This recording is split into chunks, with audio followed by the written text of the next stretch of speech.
All right, I'm live. KFI in the Sky helps get you there faster. I'm David Penson. Right now at McDonald's, for only $2, you get any small McCafe drink. That's right, a small frap, a shake, or a smoothie made with Chobani Vanilla Greek Yogurt for only $2. That's a refreshingly cool deal. Only at McDonald's.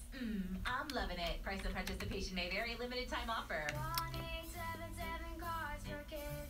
KARS, Cars for Kids. Get your car today with 1877 Cars for Kids. We're a recognized 501c3 charity organization, so you'll receive a maximum tax deduction. What's more, you'll receive a vacation voucher of 3 days and 2 nights. Also on the web at carsforkids.com. 1877 Cars for Kids. Donate your car today. That's cars with a K. Here's the I have with some free legal advice. I have charts Major injury, you need the best representation. With right counsel, I'm using my experience to get you the right attorney. and other things to get to in the second hour. Second stage burn times. When you need the right lawyer for a serious car, call Right India-Pakistan bomb. 877-RIGHT-11 or go to rightcounsel.com. Doyers win. Doyers win. Motor oil is back for just $5.79 a quart at any participating Napa Auto Parts store. That's Napa. Yeah. So For local taxes or recycling fuels.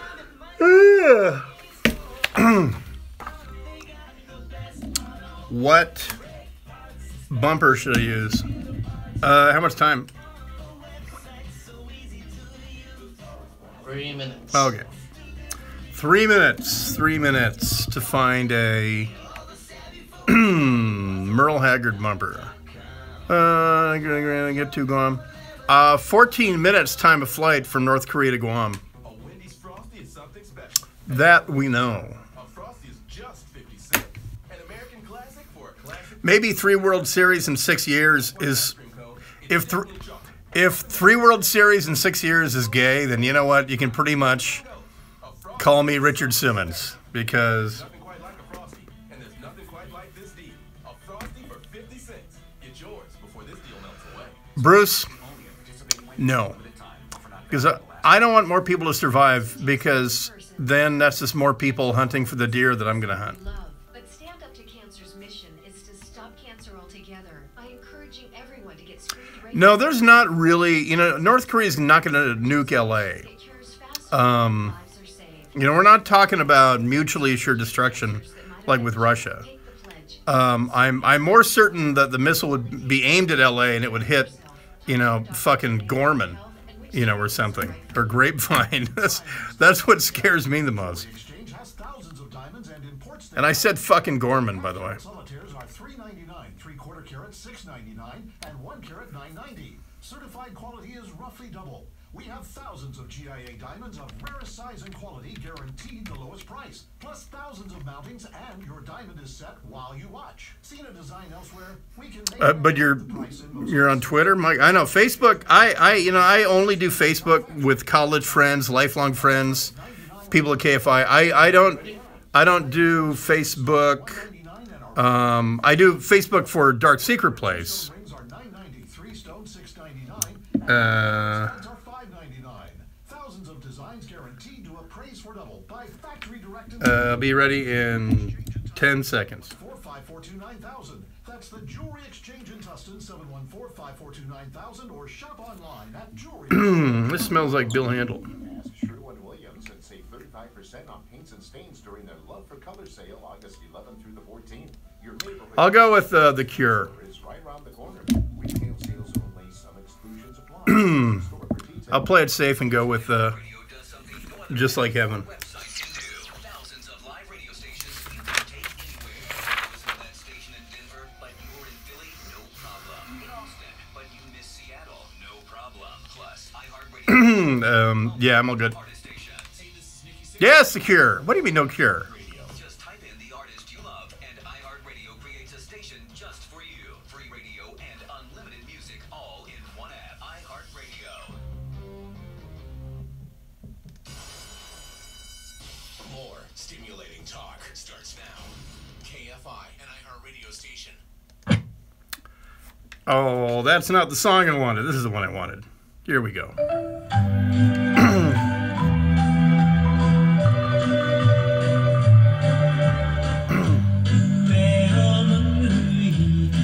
KFI AM 640, but stimulating talk. You'll notice that the alt-right guys, they never fly the Japanese imperial flag.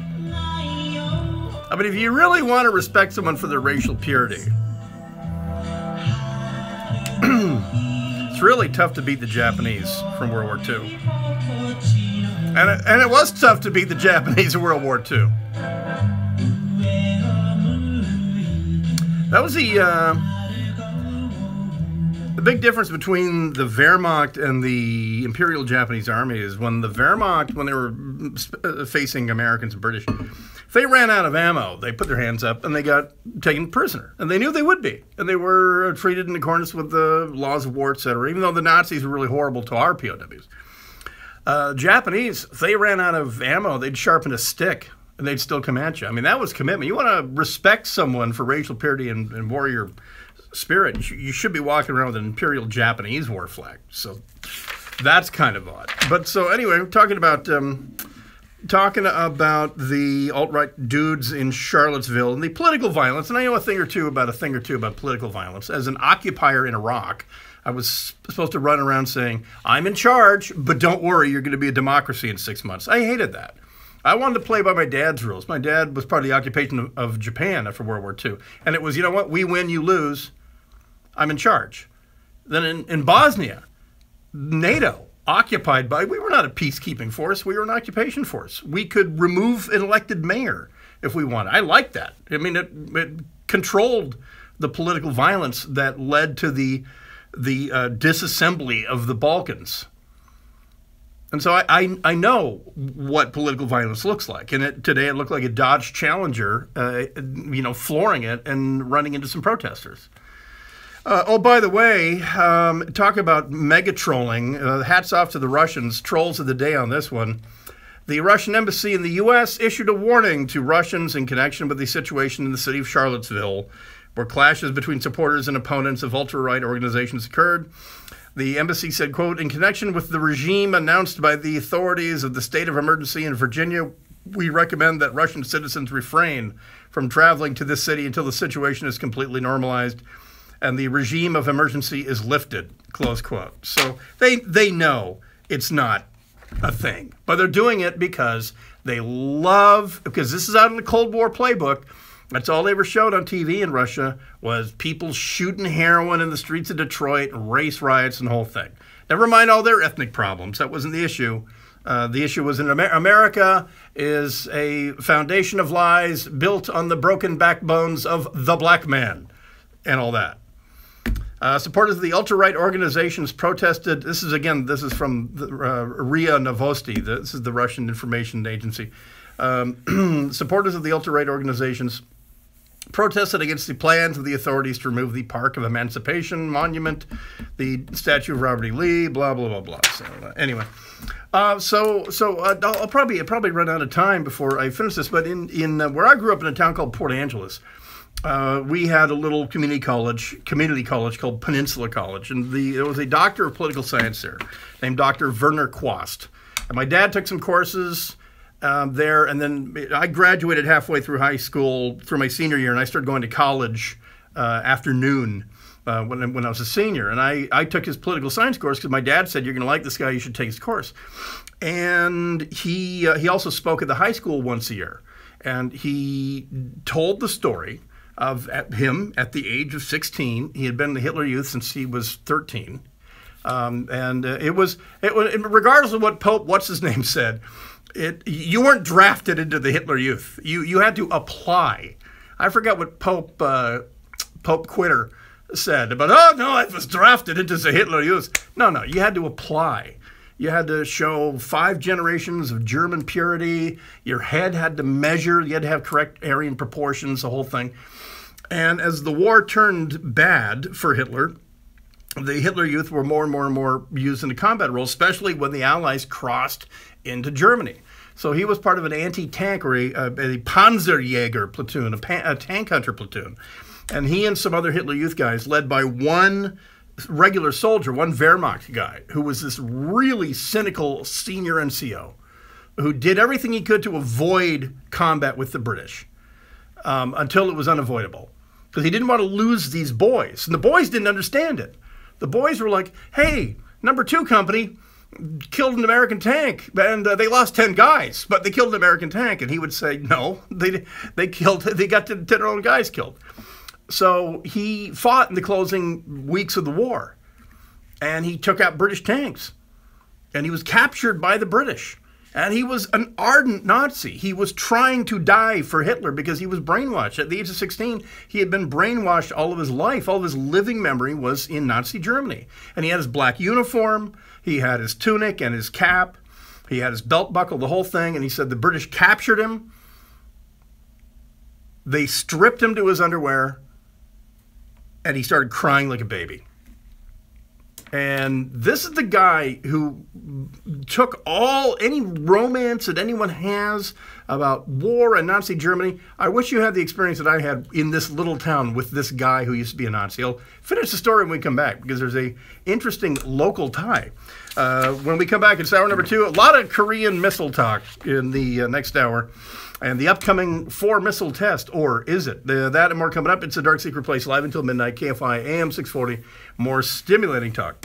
Some politicians think they can do whatever they want with the power given to them by the people. So it's a whole George Orwell. Think this guy could be charged with the trooper deaths? The helicopter crash?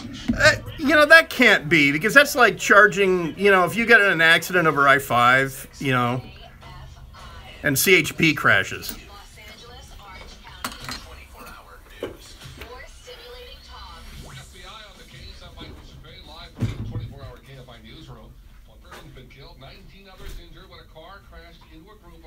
Protesters in Charlottesville, Virginia, while marching in opposition to a large group of white nationalists. The driver of the car has been taken into custody. He's a 20-year-old white male from Ohio.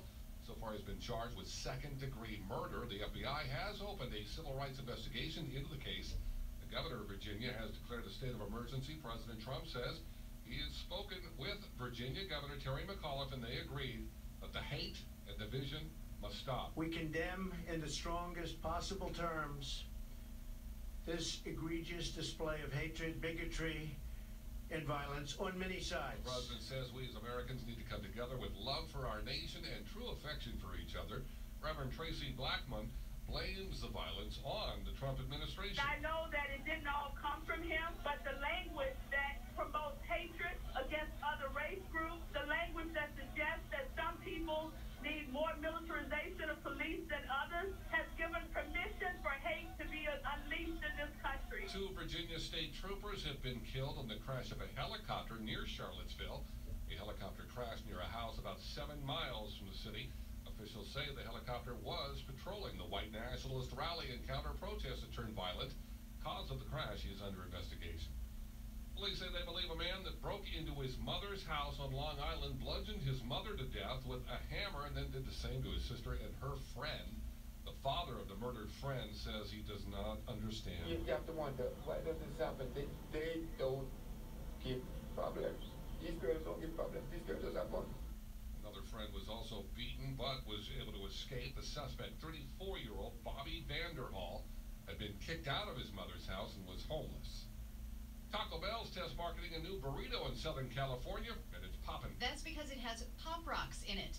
It's the Firecracker Burrito. You can get cheesy or spicy. The $1.29 burrito has normal burrito things: rice, nacho cheese, sour cream, beef, and red tortilla strips. The spicy version has chipotle sauce, and then the Firecracker part, for an extra 20 cents, is the Cayenne Pop Rocks, which food reviewers have said is a sweet, spicy flavor with a pop. Want a taste? It's being test marketed at the Taco Bells on West Edinger and East 17th in Santa Ana, East 17th in Tustin, and on South Harbor in Anaheim through August 16th. Amy King, KFI News. Taylor Swift is no longer a defendant in the lawsuit brought by a radio DJ in Denver. Swift's attorney argued that the DJ all right. the singer got the DJ fired. A federal judge yesterday removed Swift. I met a guy with a Hitler Youth and was officially a veteran, even though he was only, Swift says she was groped Even though he was only in his early teens when the war ended, he ran messages back and forth when Berlin was being attacked. Yep.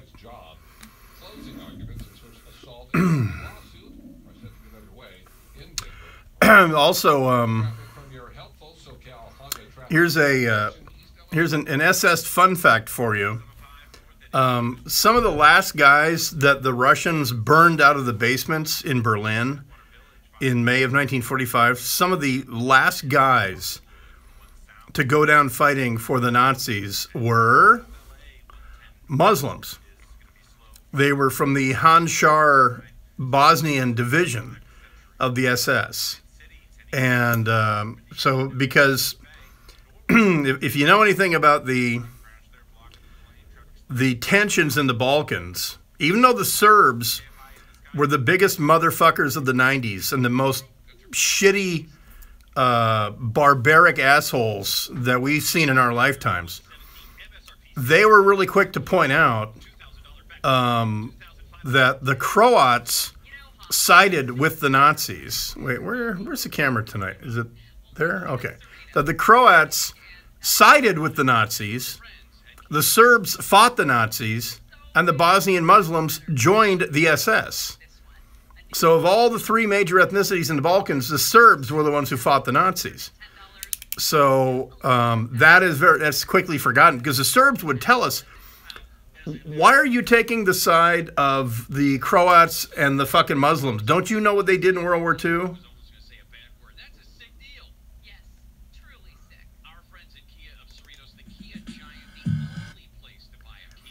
And we met old veterans of World War II. Yeah, I'm queued up. Old Bosnian Muslim veterans of World War II who actually survived the Battle of Stalingrad. No shit. They went there at the age of 17 and 18. And no, Hitler committed suicide. And the Croats were so brutal that the Germans wrote back to Berlin and said, we can't control these guys. They're amazingly depraved, and they're shocking even us. That's what bad guys the Croats were. Oh, I can't play the whole theme, and I could edit it. So that's the running joke, is that I've had 5 weeks to edit it, and I just jump it forward.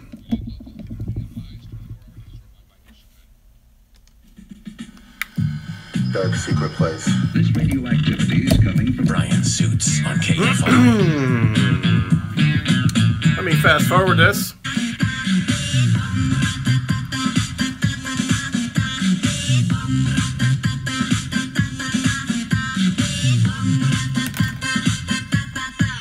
I would bomb the feces.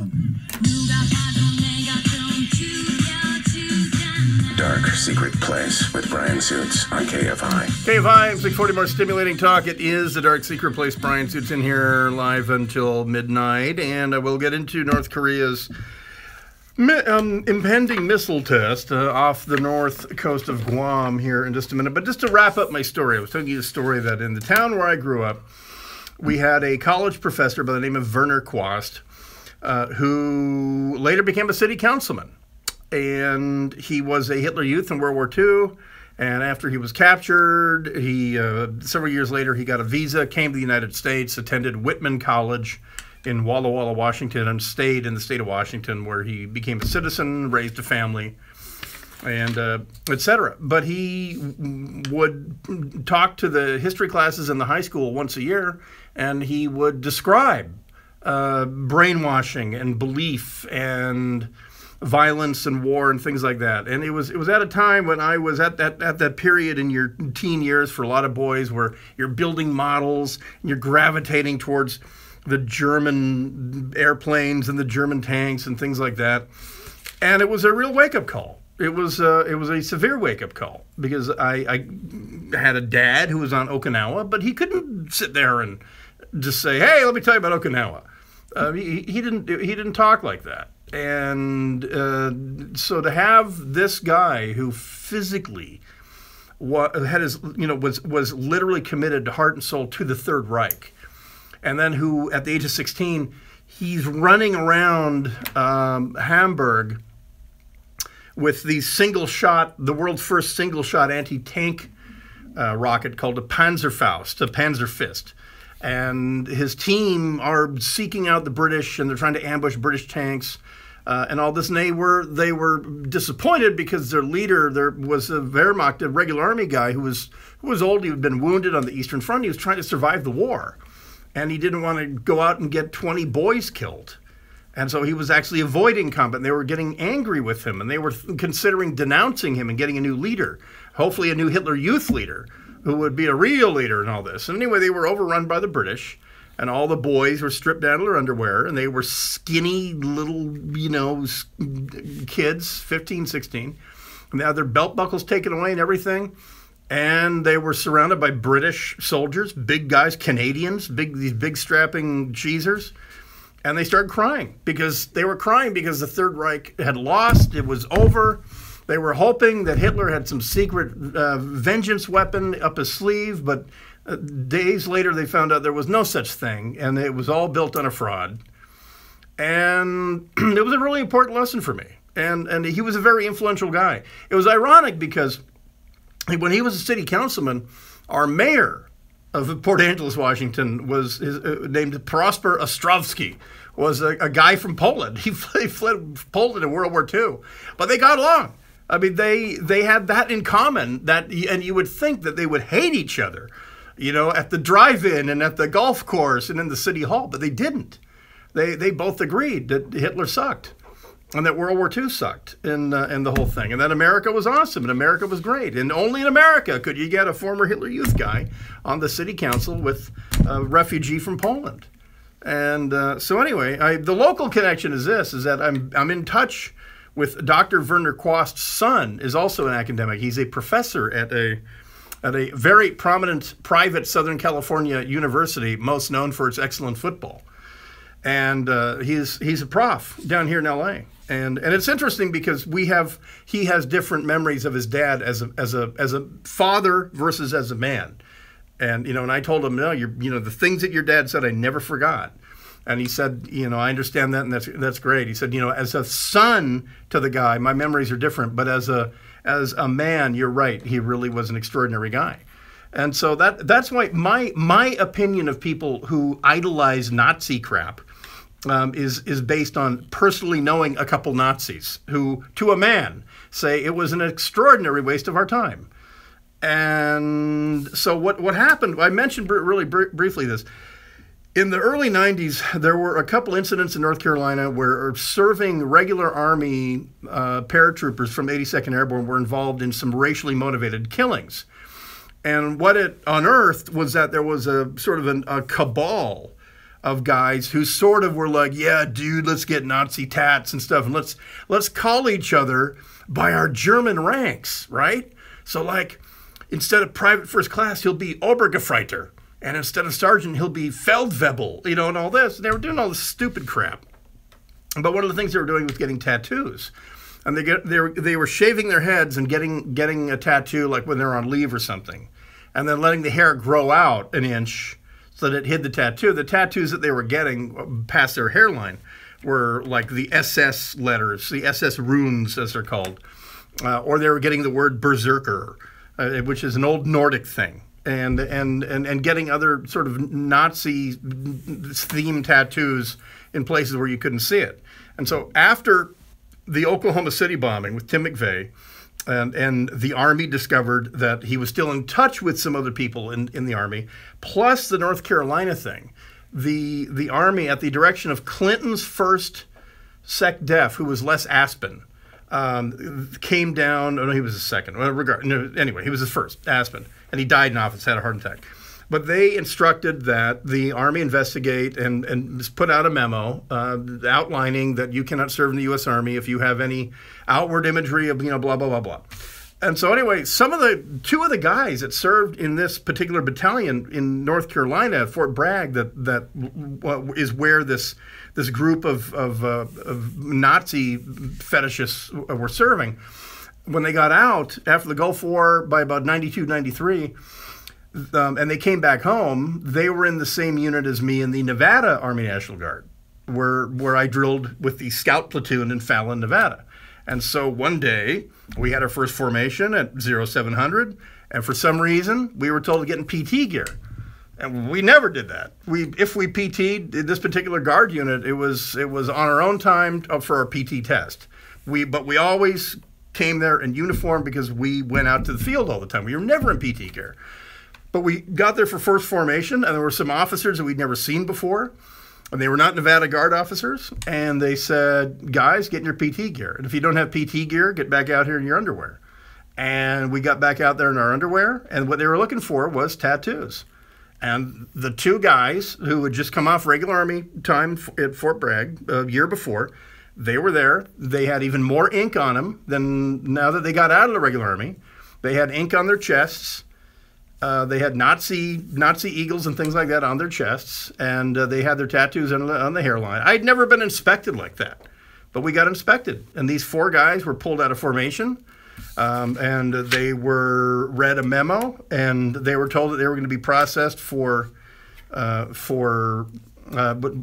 chaptered out, as we say in the Army. They were going to be chaptered out, and that they were going to be leaving the National Guard, and that they can appeal. Here's your rights to appeal. Here's the number for the Carson City, the JAG for Nevada Army National Guard.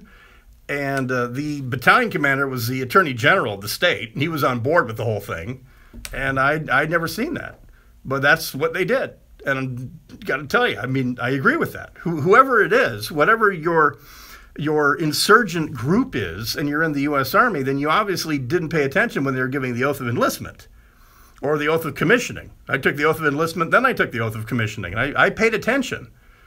And apparently Robert E. Lee didn't, because he broke his oath, and all the other Confederate generals did too. But so anyway, that kind of thing. Though that seems kind of sort of Spartan and harsh, almost like Roman legions. Well, that's what you have to do when you have a cancer like that. And the real betrayal of that is that, can you imagine what paratroopers in World War II on the night of June 5th, 1944, about to jump into Saint-Mère-Église in northern France. Can you imagine if you had tapped him on the shoulder and said, hey, in 1994, paratroopers from the 82nd Airborne will have Nazi tattoos. All right, jump, go, okay, bye. There you go. Have at him. We'll take a break and come back right after this and start talking North Korea. It is the Dark Secret Place. Brian Suits in here until midnight. KFI AM 640. More stimulating talk. Michael Chappé with the news. I haven't picked my nose yet on the camera, have I? Sometimes if you catch me, I might forget.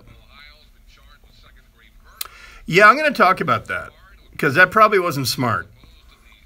Because it's almost like telling the Serbs, hey, if you don't get rid of Milosevic, we're going to bomb the shit out of you.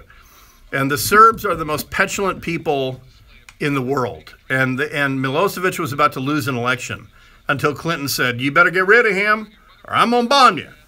And the minute you tell the Serbs, hey, go there, they go, oh, really? Fuck you. Now I'm going over here just because.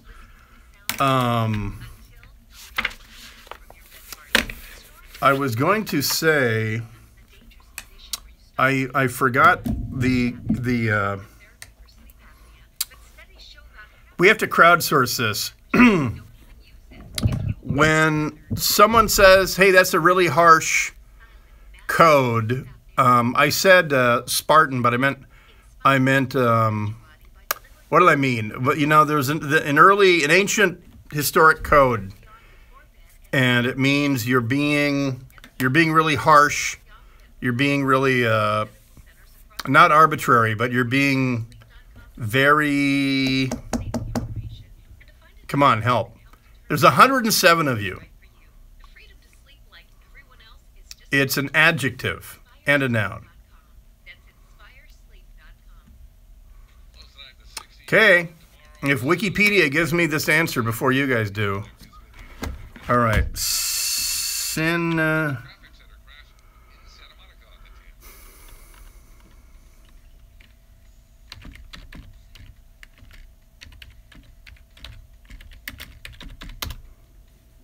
No, not professional.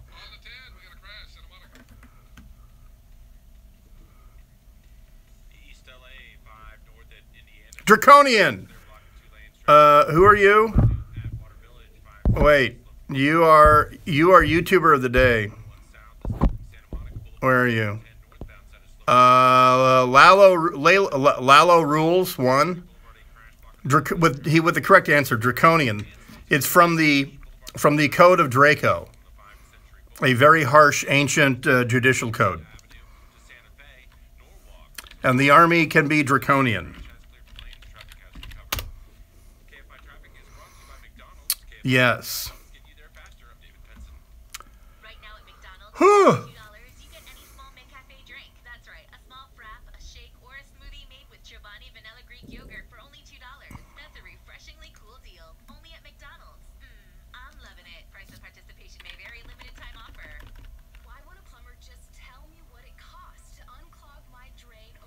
Oh, yeah, you got to listen to the first hour. I hit that pretty hard.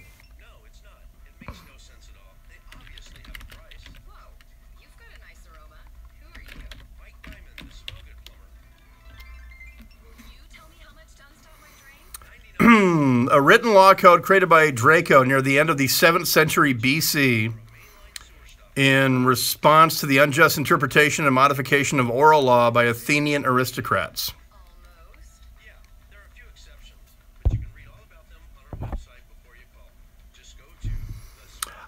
I am the best show in KFI, aren't I?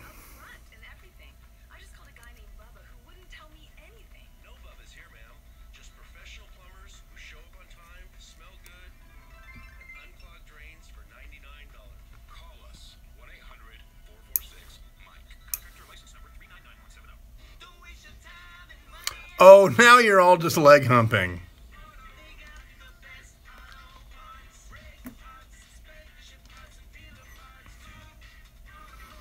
Hopefully this fall I'll get to interact with Matt Money Smith a lot on Sundays. He and I go way back to K-Rock. We're really good buddies. And I went to Gary and Shannon on Friday. And me and Petros and Money were talking backstage for like half an hour. And I almost YouTubed it, but we had a real good talk. I love it. I don't know if have you ever heard me pop in with Petros and Money? I've done it a couple times this year. I'll sit in for like an hour. Never heard from again. The Lancashire Coke machine.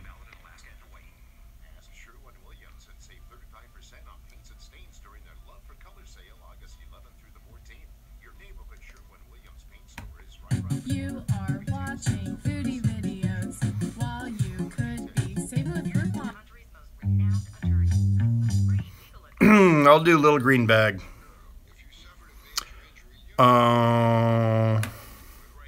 Yes. Always under the sword of Damocles as well as we untie our Gordian knots.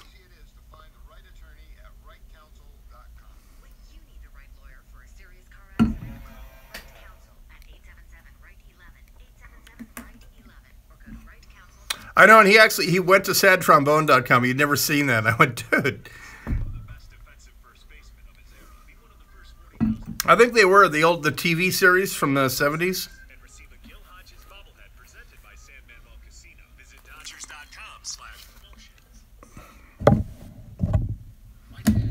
I am queued up.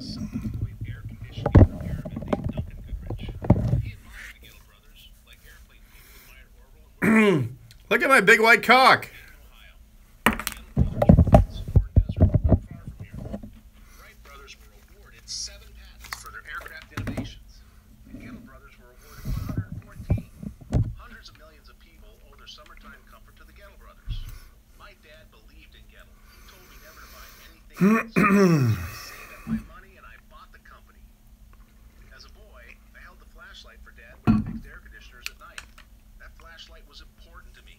I'm not reacting.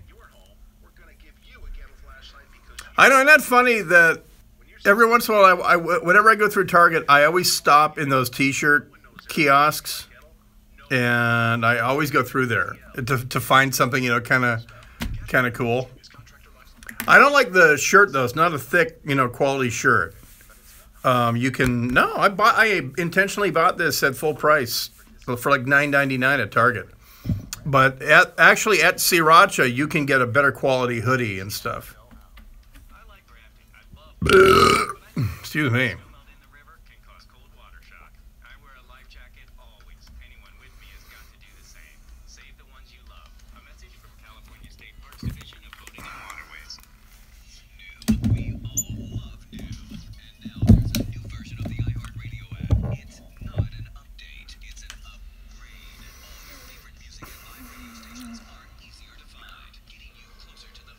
Oh, I know, in her tight white pants.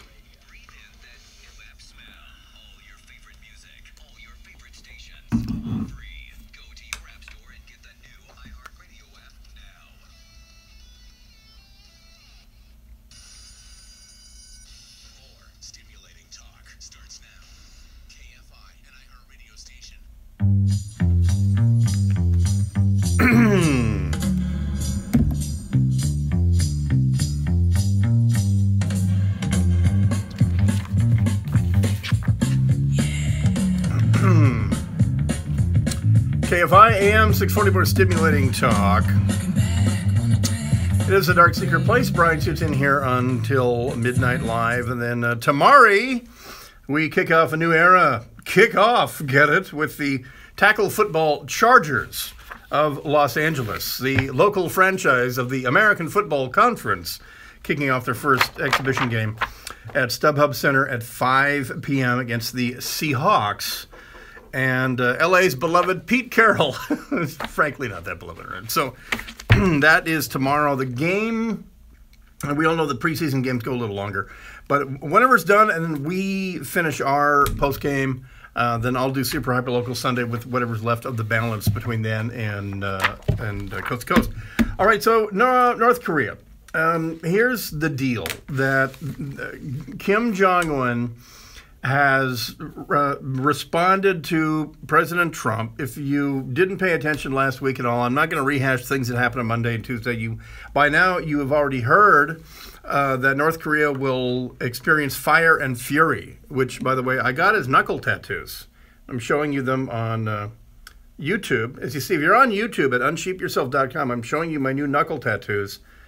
Fire and fury, see? And I even got them right. All right, so the right hand says fire, and the left hand says fury. So when my fists are looking at you, it says fire and fury.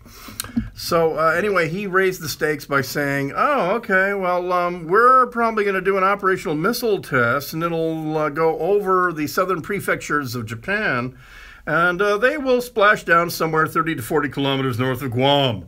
And we're looking into this, and that's how they phrased it. They said, "We're looking into working the problem so that these missiles will splash down 30 to 40 kilometers north of Guam." The minute they said that, I knew that the intent there, because that's really remarkable for them. For missile tests, they never give prior warning. This is what is really unpredictable about North Korea. Everywhere else, you heard me 2 weeks ago tell you about Fort Greely, Alaska, that the THAAD missile battery there did a test where a C-17 drops a missile under a parachute, it lights its motor, and it becomes the target missile. And to do that test, the United States issues what are called NOTARs and NOTAMs, notice to airmen, notice to mariners. And you give this really specific set of latitudes and longitudes that outline the launch box of the target missile, its expected reentry and impact, landing zone if it's missed, and then also the THAAD battery and all that. It's very, very involved, very sophisticated, and it has to be registered with international aviation authorities, weeks before a test, right? Same with Vandenberg.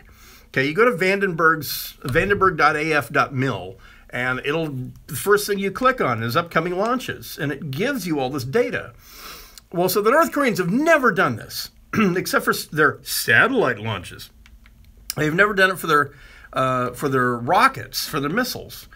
And so for the North Koreans to say, oh, at a time and place of our choosing in the next couple days, a week and a half or so, we are working on the calculations to launch 4 missiles that will splash down harmlessly in the Pacific Ocean. Now, they said, their own words, were that these are going to be dummy warheads. It's going to be a missile test, but with 4 missiles. And they'll fly it over Japan. And by the time it flies over Japan, these missiles will be more than 1,000 kilometers in space, maybe a little under. And then they will theoretically land just north of Guam, where witnesses will see them land. That's the entire point of why they're doing this. And how the United States responds to that is going to be the real test. Because the reason the North Koreans are doing it is because they know that this is not an act of war. Firing unarmed missiles to a test range in the Pacific, the United States does it. We fired 4 Minutemen missiles this year alone out of Vandenberg. That is our primary nuclear ICBM. And we've taken the warhead off, put a dummy in there. We've done it 4 times this year. Do you hear that number? 4 times this year we've launched Minutemen. So the North Koreans said, oh, we're going to launch 4 intermediate range ballistic missiles into the Pacific. And they know that they're not violating any international conventions whatsoever. So can the United States shoot those down without it being a violation of international law? This is the corner that the North Koreans have painted us into, because they're going to say, this is not an act of war, it's a missile test. What are you doing shooting our property down? That's an act of war, not us shooting those missiles. We'll be back right after this. More on this, this conundrum, this Gordian knot, if you will, that Kim Jong-un has tied across our pathway right after this. It's the Dark Secret Place. Brian sits in here until midnight. KFI AM 640, more stimulating talk. Michael Chappé with the news. How about that callback, huh? So my YouTube set at home now, here's what I did at home. Here's what I did today.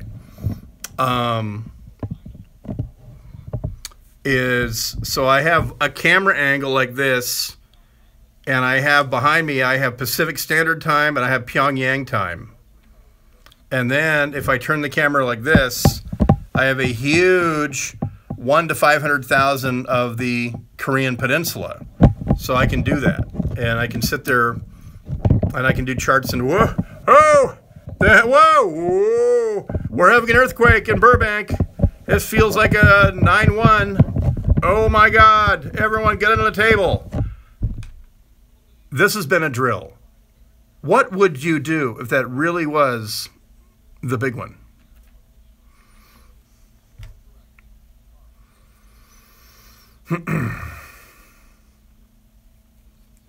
No. I'd jelly my pants. If you listen to Gary and Shannon on Friday, then you heard jelly your pants. The North Koreans said they would, good, Monlop, good. First thing you do is fill up your tub with water.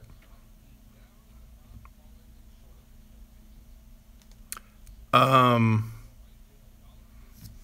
me look that up. North Korea, turn to jelly.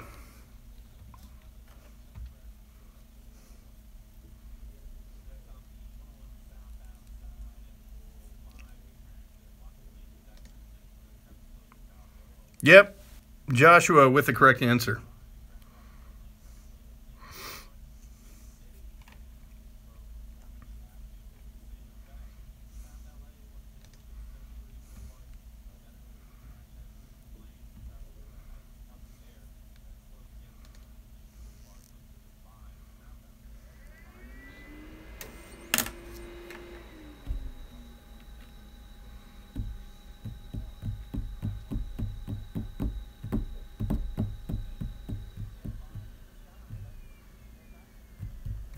Yep. And possibly those Surefire 60 rounders and 75s. I don't know who would have a Surefire 60 rounder.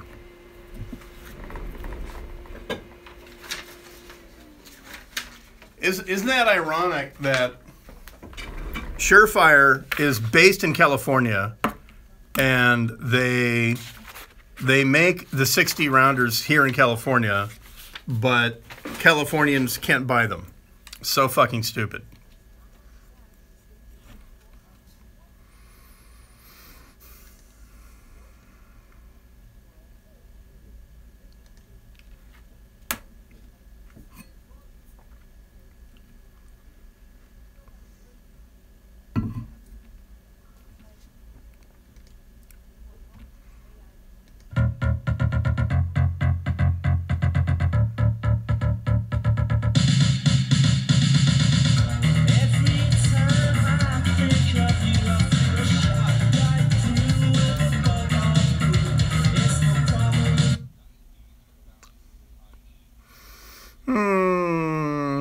Yeah, and keep in mind that they'd be firing one nuke.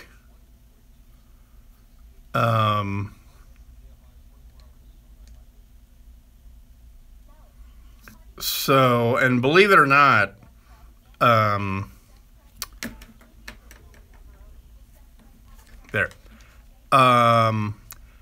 believe it or not, the size of nuke that the North Koreans are talking about, it is survivable. Nuclear fallout is survivable. It's a matter of cleaning yourself, of getting it off of you. It's not, but your next step should be to try to get out of the area. That's why in the 80s, so many survivalists were in Southern Oregon, because in Southern Oregon, there were no significant strategic targets, and the prevailing winds blew in from the Pacific, right? Whereas, like in the state of Washington, the strategic targets were Bremerton, Seattle, McChord Air Force Base, and Fairchild Air Force Base in Spokane, and then the entire Hanford nuclear complex. Excuse me, bad. Get out of here. Someone came in here and burped.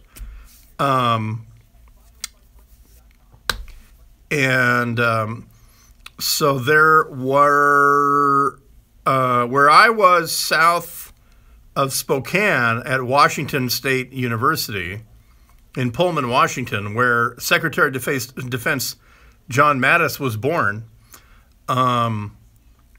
we were downwind of Hanford. And so if there was a nuke at Hanford, the thing to do would have been to get low, get down into the Snake River or the Columbia River, and get out of the prevailing wind. Pretty much wherever ash from Mount St. Helens landed, then that's where you wanted to go.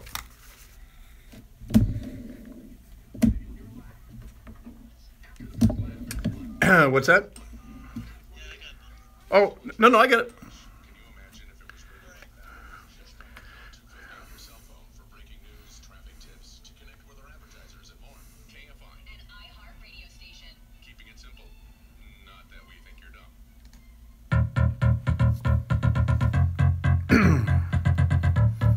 Hey, everybody, you order Bizarre Love Triangle on KFI. Hey, I hit the post on that. You can't hear this. Oh, no, you can because the mic is up, so you can hear when I'm playing.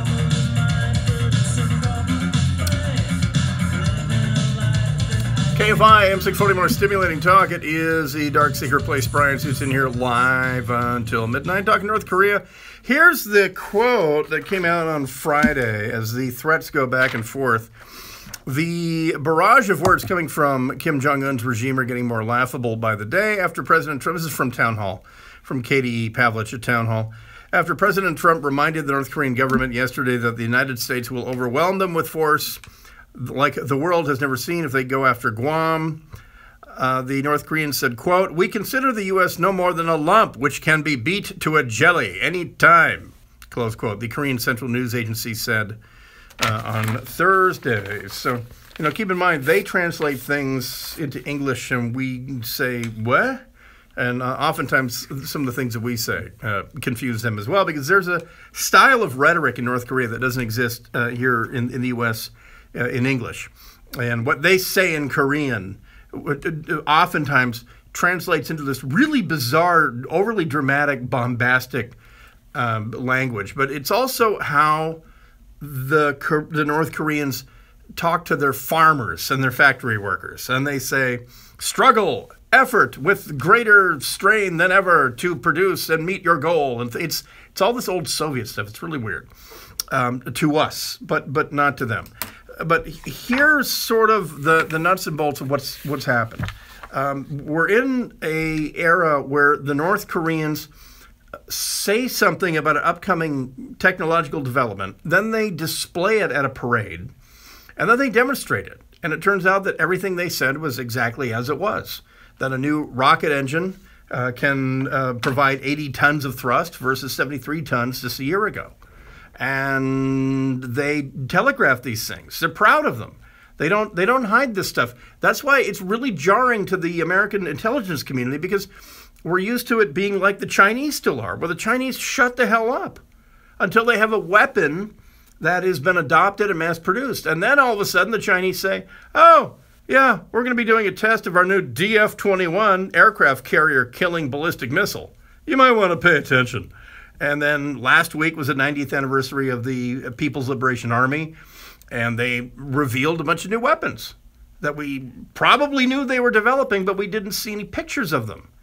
That's how the Chinese do it. That's how we do it.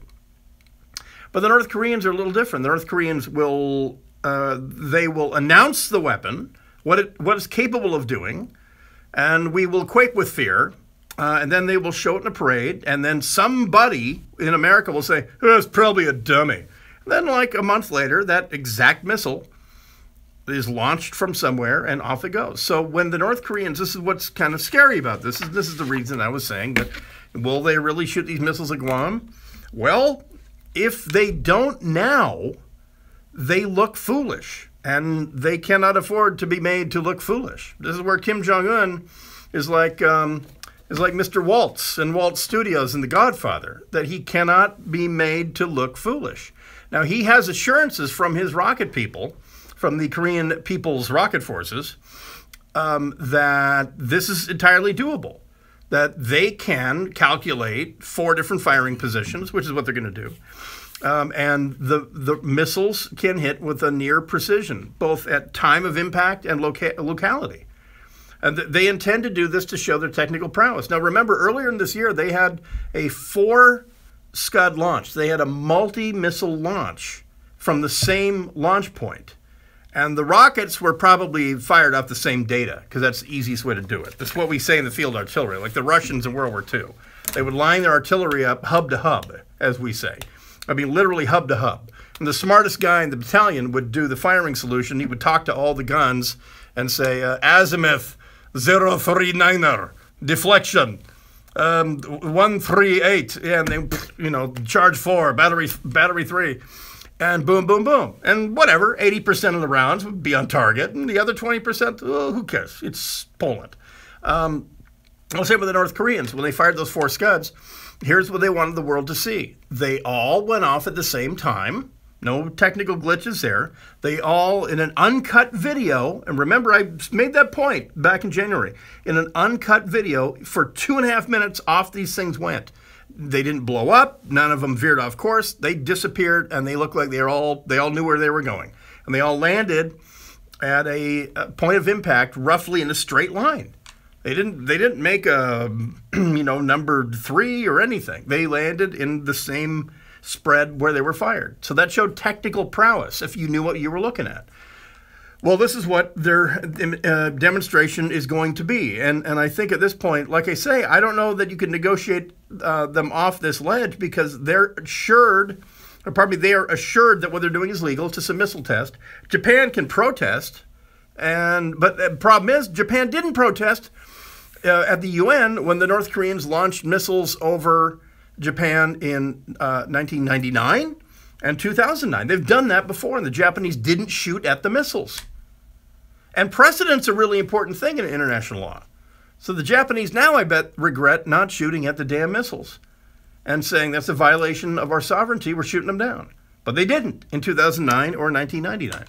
So for the North Koreans, what do they get out of this? Well, if they launch 4 missiles, and they'll probably launch 8, But if they launch 4 from 4 different firing positions, what they hope to achieve is to a successful demonstration that the missiles will land in a predetermined pattern that they will announce, and that the missiles will be launched simultaneously.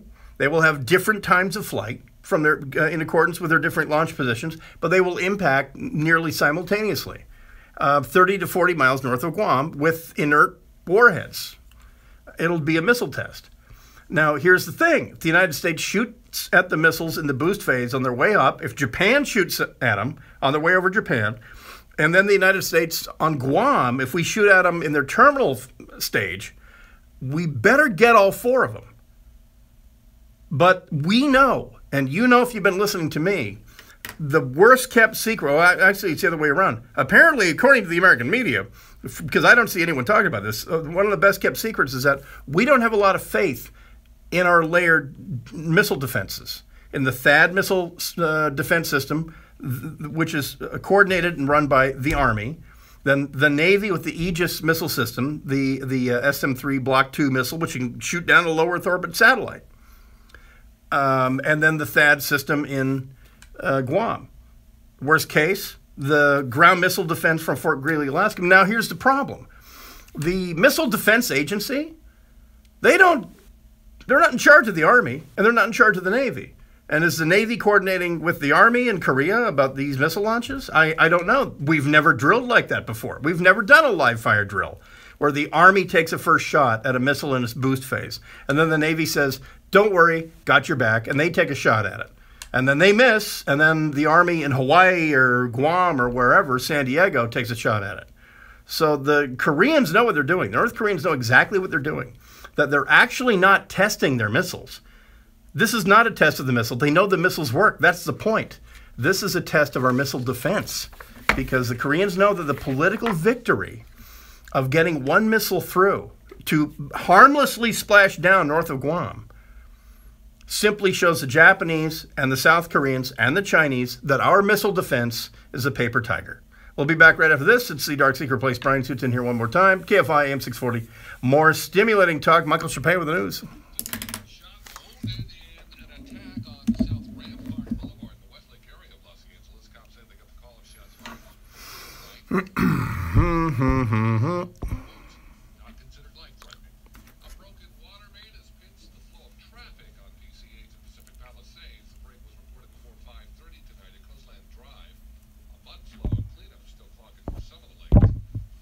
In what?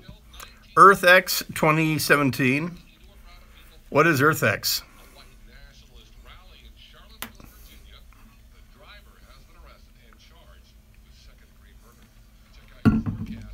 Hey, by the way, here's a plug for my friend Lauren Sivan on Fox 11, the very, very lovely Lauren Sivan, who is also amazingly hilarious.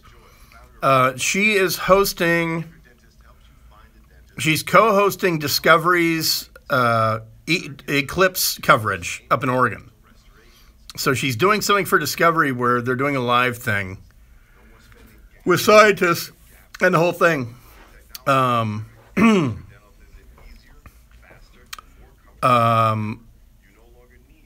So that is Lauren Sivan on Discovery for the eclipse. And let's see.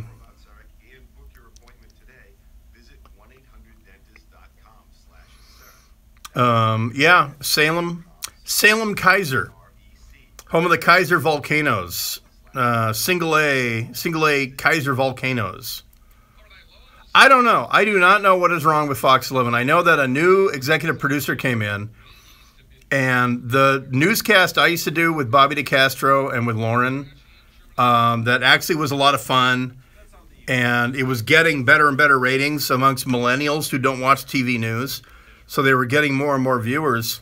A new executive producer came in, and he shit-canned Lauren, left Bobby, and that was a stupid mistake, because Lauren, if I was in charge of a TV station, Lauren would be one of my co-anchors, and I would let her be funny, because she is super funny. Plus, she is absolutely smoking hot, which never hurts. And she's a really rare combination, and she's a really good buddy. And I really wish she would find, that thing, because she's so good. She's so good. And by the way, in case you're wondering, yeah, in real life, she is actually really, really smoking hot. But she's really self-deprecating about that. But she's a really, really cool person, and it makes and understandable. Here's the thing, I'm really sympathetic to this. My wife hates her. She thinks she's hilarious. She loves her, the whole thing. But I can't sit there and go home and go, oh my God, Lauren was so funny and she's so beautiful. I don't do that. So I don't. She's a 10 on a 1 to 9. She's a 10. No, she doesn't tell jokes. She's just funny. Follow her on Twitter. Follow Lauren Sivan on Twitter @LaurenSivan. Yeah, she is. She's super funny and really, really nice. But no, we want to do a podcast or something together. We riff really, really well together. We do really good riffs and stuff, and so that'd be fun. Then again, by the way, my wife was jealous when me and Kennedy were working. When Kennedy and Suits were on, that's my partner. That's my work partner. But she was just kind of jealous that I had like a work wife, and that we would laugh about things. We had inside jokes, and I understand that. When you're a spouse, and and your husband's coming home talking about your coworker, about how much fun we had, all that. I get that. I fully understand that. So, and Kennedy is like a sister to me. Her brother and I are really good buddies, and it's kind of like I'm the brother they wish they had. You know what? Lauren has. We pitched the guy who created Drunk History. We're gonna do a demo called Drunk War Stories, where I sit there and I talk with veterans and I get them to tell a drunken war story, and we do kind of like a drunk history thing. And then we get actors to do the voices and all that. If you've never seen Drunk History, that was a charity thing. That's a fake mugshot. But if you've never seen Drunk History, you should see Drunk History.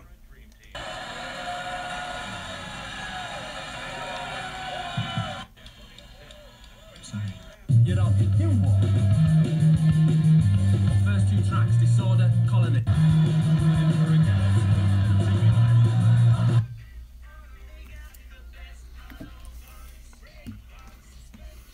It's a Groupon app. When you dine, how much time? App and save. Groupon. Okay.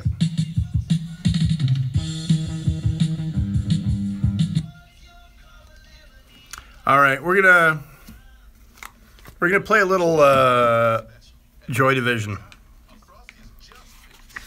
But yeah, Lauren's done a bunch of Drunk Histories with her friend Jenny Johnson. There's a really, really funny stand-up comic named Jenny Johnson, who's kind of obscure, but really, really funny. Great on Twitter, but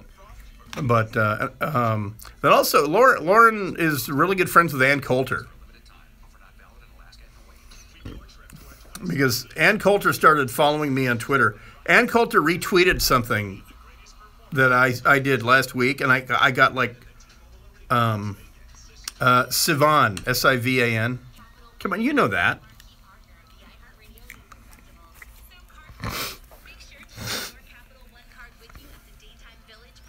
But yeah, she retweeted something that like Lauren retweeted it, so Ann Coulter retweeted it.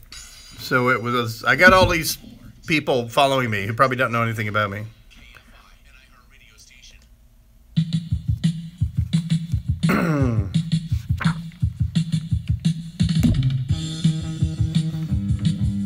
KFI AM 640, more stimulating talk. It is the Dark Secret Place. Brian sits in here one more time.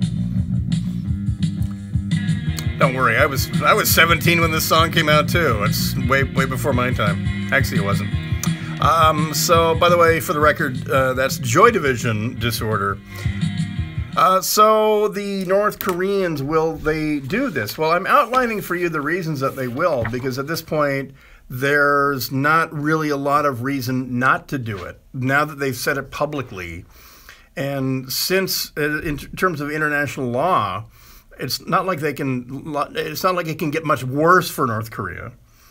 And they're painting us into a position where politically the president has said, if you do this at Guam, you're going to regret it. He's basically saying we're going to do more than just shoot the 4 missiles down. That's, I mean, what he said.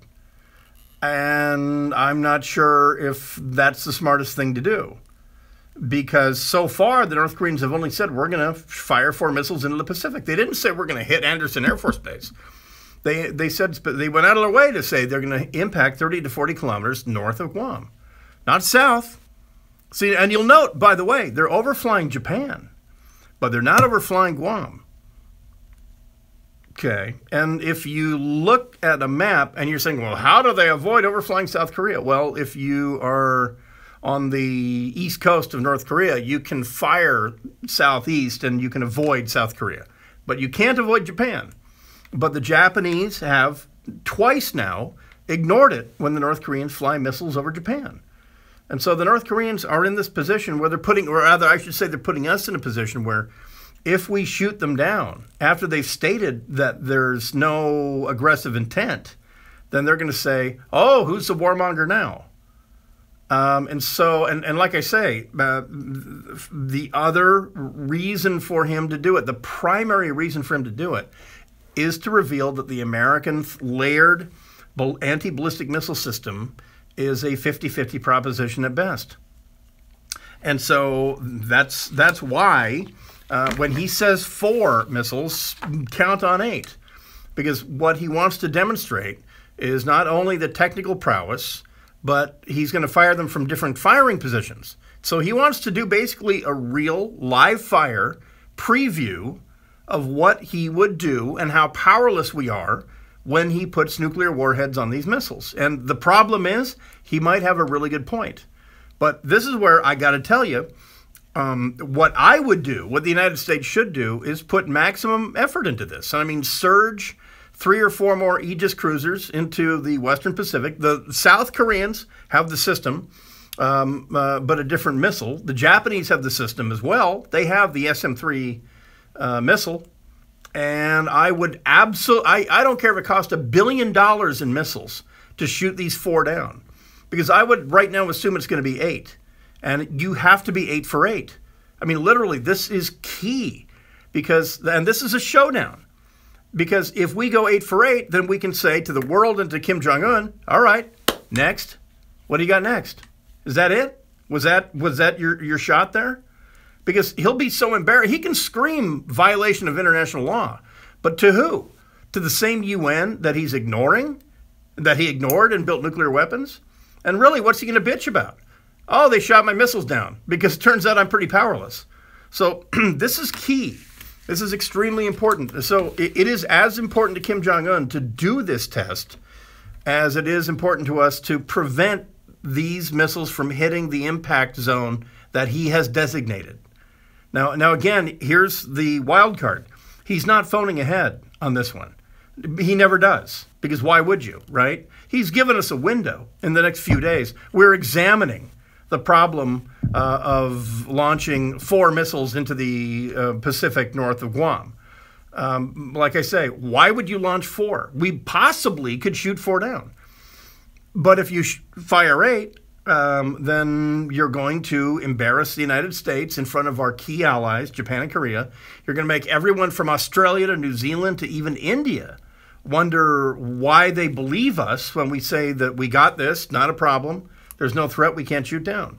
So we're in a really, really bad position. I don't think you're being told how bad the position is. The Bulletin of the Atomic Scientist I retweeted a really, really good data-filled report called North Korea's Not Quite ICBM Can't Hit the Lower 48 States. It's really interesting stuff. It is extremely well-informed speculation, however, but it's speculation by guys who crunch numbers for a living, and they're extrapolating flight times and things like that of the last 2 missile tests, and they're saying, yeah, that missile with a 500-kilogram warhead can't hit the lower 48. And the answer there is this year. And also, what does it matter? Because the real showdown is that Kim Jong-un has now painted us into a corner where he pretty much has to do a missile test. It's going to be aimed at Guam. And the president has said that he's going to treat that, even though they're unarmed missiles, as a act of war. Which, as I say, shoot them down. Bomb the launch sites? No, but shoot down those missiles. And if Kim Jong-un says that's an act of war, we just say, you know what, see you in the UN. You know, seriously? Shooting down dummy warhead missiles? All right, that's the Dark Secret Place. I'll reveal my new YouTube set tomorrow. I worked quite a bit on it today. And the YouTube channel is at unsheepyourself.com. And I have to explain that without spelling it. Let's say you're a sheep and you don't want to be a sheep anymore. You would do what? You would unsheep yourself. So go to unsheepyourself.com. You can see the YouTube channel. So that is it. Everyone who's been on YouTube for 71 minutes and 17 seconds, thank you very much. We're going to cut that off right now. And we will